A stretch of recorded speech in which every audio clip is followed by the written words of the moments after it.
मेरे साथ बोलिए, भारत माता की। अरे भाई, क्या हो गया लखीमपुर वालों की आवाज को? मोदी जी को तीसरी बार प्रधानमंत्री बनाना है या नहीं बनाना है? 5 लाख से ज्यादा वोट से कमल खिलाना है या नहीं खिलाना है? फिर एक बार मोदी सरकार बनानी है या नहीं बनानी है? तो मेरे साथ दोनों हाथ उठाइए, विजय के संकल्प की मुट्ठी भींचिए और प्रचंड आवाज से बोलिए, भारत माता की, भारत माता की। आज के कार्यक्रम में मंच पर उपस्थित जिन्होंने आसाम को शांत, समृद्ध, विकसित, शिक्षित बनाने का संकल्प किया है, ऐसे हमारे मुख्यमंत्री डॉक्टर हेमंत विश्व शर्मा जी, हमारे भारतीय जनता पार्टी के प्रदेश अध्यक्ष भाई भावेश कलिता जी, कैप्टन अभिमन्यु चौधरी जी, डॉक्टर रानेज पेंगू जी, मानव डेका जी, नबा कुमार डोले जी, भुवन पेगू जी, फणीधर बोरुआ जी, हमारे राज्यसभा सांसद कलिता जी, और आज जिनको जिताने के लिए मैं यहां आया हूं, ऐसे लखीमपुर के भाजपा के प्रत्याशी, आगे आओ भाई, प्रधान बरुआ जी के लिए जोर से ताली बजाओ सभी लोग।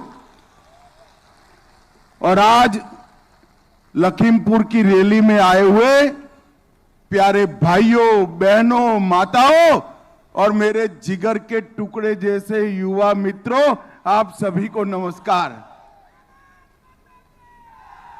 मित्रों, आज गुड़ी पड़वा का पर्व है। जैसे आप लोग बिहू उत्साह से मनाते हो, पश्चिम भारत में और देश भर में गुड़ी पड़वा को नव वर्ष मानते हैं। मैं आज समग्र देश को गुड़ी पड़वा की बहुत बहुत शुभकामनाएं और देता हूं। मित्रों, आज जब मैं यहां आया हूं तब समृद्धि की देवी मां लक्ष्मी, टूसू देवी, भगवान महादेव को शीश झुकाकर प्रणाम कर कर मेरी बात की शुरुआत करना चाहता हूं। आज आसाम की भूमि पर आया हूं।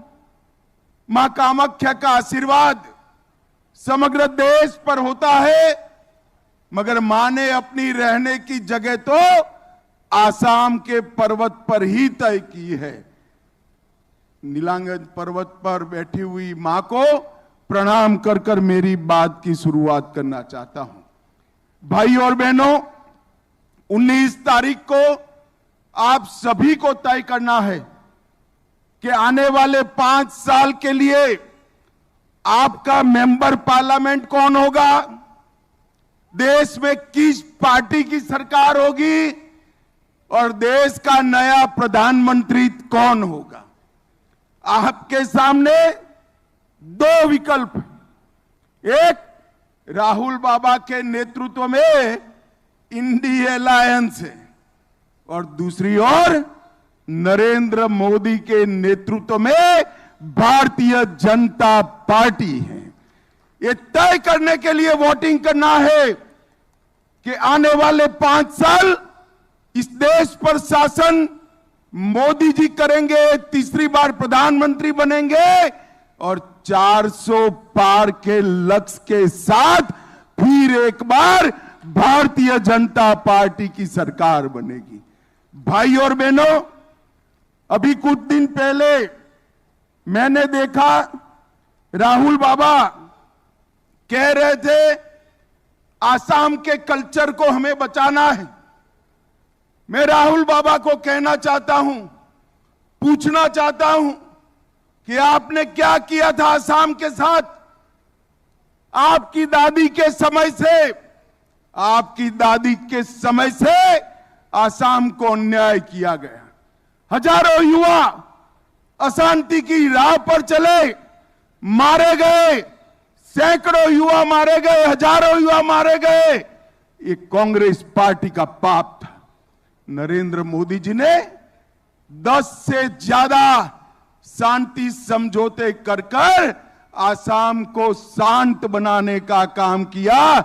9,000 युवा सरेंडर कर आज मेन स्ट्रीम में आए हैं। आसाम के सम्मान की बात करते हो, आपको गोपीनाथ जी भी याद नहीं थे, आपको भूपेन हजारिका भी याद नहीं थे। भूपेन हजारिका को भारत रत्न देने का काम भारतीय जनता पार्टी के नेता नरेंद्र मोदी ने किया है। आप आसाम की बात करते हो, आसाम की सीमाओं को घुसपैठ के लिए खुला छोड़ दिया था। भारतीय जनता पार्टी की सरकार आई, नरेंद्र मोदी सरकार आई और यहां पर असम में हेमंत विश्व शर्मा की सरकार आई। मैं कह सकता हूं बांग्लादेश से परिंदा भी पैर नहीं मार सकता। हमने घुसपैठ को रोकने का काम किया है। आप असम की बात करते हो, मैं आपको बताता हूं, उग्रवाद, हड़ताल, आतंकवाद, इसके खिलाफ अलावे कुछ नहीं दिया था। आसाम समझौता कर आसाम के युवाओं का वादा पूरा नहीं किया। हमने बोडोलैंड का समझौता किया, सारे वादे 2 साल के अंदर समाप्त कर दिए। और मित्रों, गैंडों को मारने का अब पूरा अभियान कांग्रेस के शासन में चला था। हेमंत विश्व शर्मा की सरकार ने गैंडों को सुरक्षित कर आसाम के टूरिज्म को सुरक्षित किया और शंकर देव और माधव देव की परंपरा, सत्रों की भूमि जो घुसपैठिए कब्जा पर बैठे थे, आसाम सरकार ने, बीजेपी सरकार ने एक एक घुसपैठियों को न केवल काजीरंगा से समाप्त किया, सत्रों की जमीन को भी मुक्त कराने का काम भारतीय जनता पार्टी की सरकार ने किया है। और मित्रों, आसाम के कल्चर की बात करें, इतना बड़ा नेता जो मुगलों के सामने इतने वर्षों तक लड़ा, मुगलों को पराजित किया और लसित बरफुकन के लिए आसाम सरकार ने कुछ नहीं किया था। सालों तक कांग्रेस की सरकार रही, केंद्र में नरेंद्र मोदी आए या हेमंत जी आए, लसित का गगनचुंबी पुतला बनाकर वो वीर पुत्र को सम्मान देने का काम भारतीय जनता पार्टी ने किया।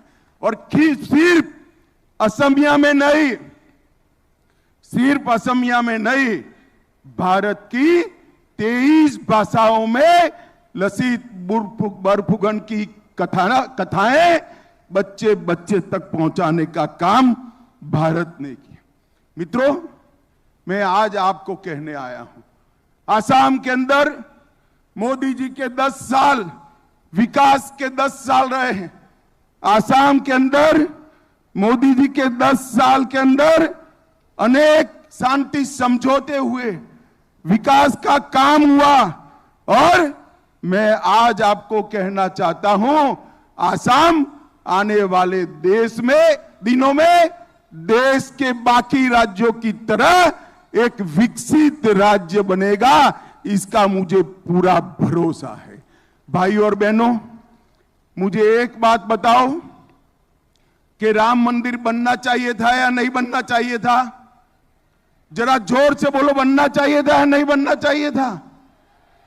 एक कांग्रेस पार्टी सालों से राम मंदिर को अटका कर बैठी थी।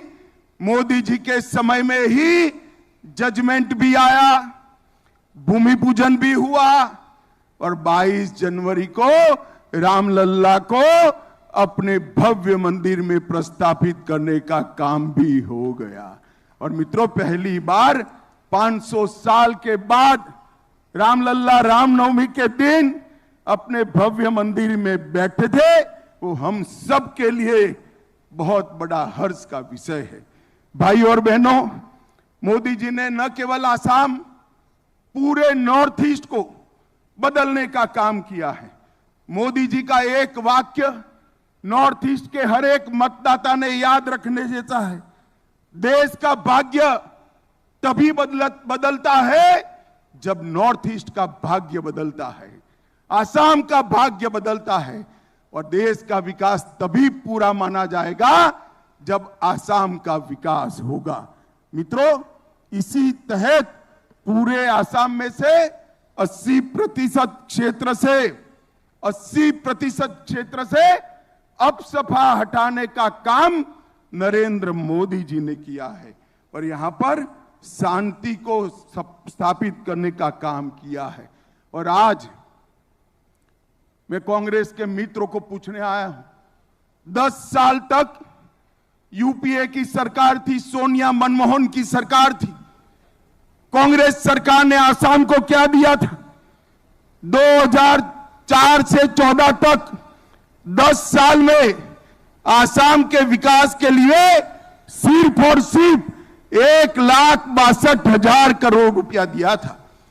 एक और कांग्रेस की सरकार ने 10 साल में 1,62,000 करोड़ रुपया दिया और दूसरी ओर प्रधानमंत्री नरेंद्र मोदी जी ने 1,62,000 से बढ़ाकर 4,15,000 करोड़ रुपया आसाम को देने का काम किया है। इसके साथ साथ सड़क निर्माण के लिए 30,000 करोड़, 95,000 करोड़ रेलवे के लिए और 10,000 करोड़ एयरपोर्टों के विकास के लिए दिया है। और पूरे आसाम और नॉर्थ ईस्ट को कैंसर से मुक्त बनाने के लिए एक कैंसर के अस्पतालों का जाला बुना गया है। और मैं आपको बताने वाला हूं, आने वाले दिनों में 5 साल में ऐसा समय आएगा कि आसाम से किसी को कैंसर के इलाज के लिए दिल्ली नहीं जाना पड़ेगा, बाकी देश से लोग यहां इलाज करने आएंगे। इस प्रकार की व्यवस्था होगी।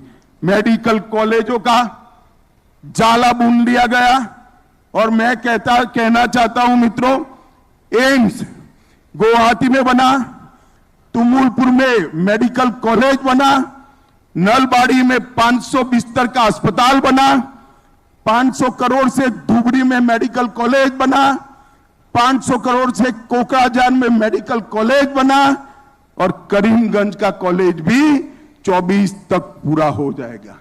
मोदी जी ने आसाम के गरीबों के लिए लगभग सारी समस्याओं का निवारण किया है। 18 लाख लाभार्थी किसान सम्मान निधि का फायदा प्राप्त करते हैं। 55 लाख घरों में नल से जल पहुंचा है। 1,70,00,000 लोगों को आयुष्मान भारत के कारण 5 लाख तक का स्वास्थ्य का पूरा खर्चा मिल रहा है और 43 लाख शौचालय बनाकर माताओं बहनों को सम्मान करने का काम नरेंद्र मोदी सरकार ने किया है। लगभग 2,30,00,000 गरीबों को हर महीने 5 किलो अनाज प्रति व्यक्ति फ्री ऑफ कॉस्ट देने का काम नरेंद्र मोदी जी ने किया है और 51 लाख माताओं को गैस का सिलेंडर देने का काम नरेंद्र मोदी जी ने किया है। मित्रों, कई सारी योजनाएं भी लेकर आए हैं और मैं आज आपको बताना चाहता हूं, कांग्रेस ने अपने मैनिफेस्टो दाखिल किया। कांग्रेस ने अपनी मैनिफेस्टो में लिखा कि कांग्रेस पार्टी फिर से सरकार बनाएगी तो मुस्लिम पर्सनल लॉ को हम एस्टैब्लिश करेंगे। और हमारे मुख्यमंत्री हेमंत जी ने बाल विवाह पर प्रतिबंध लगाया, उत्तराखंड में यूसीसी लाया। और मित्रों, एक कांग्रेस पार्टी वहां से नहीं अटकती, वो कहती है कि कश्मीर से धारा 370 नहीं हटानी चाहिए। लखीमपुर वालों मुझे बताओ, धारा 370 हटानी चाहिए थी या नहीं हटानी चाहिए थी? जोर से बोलो, कश्मीर हमारा है या नहीं है? कांग्रेस अध्यक्ष कहते हैं कश्मीर का बाकी देश से क्या लेना देना है। कांग्रेस अध्यक्ष को मालूम नहीं है ये देश की जनता इंच इंच को अपना मानने वाली है।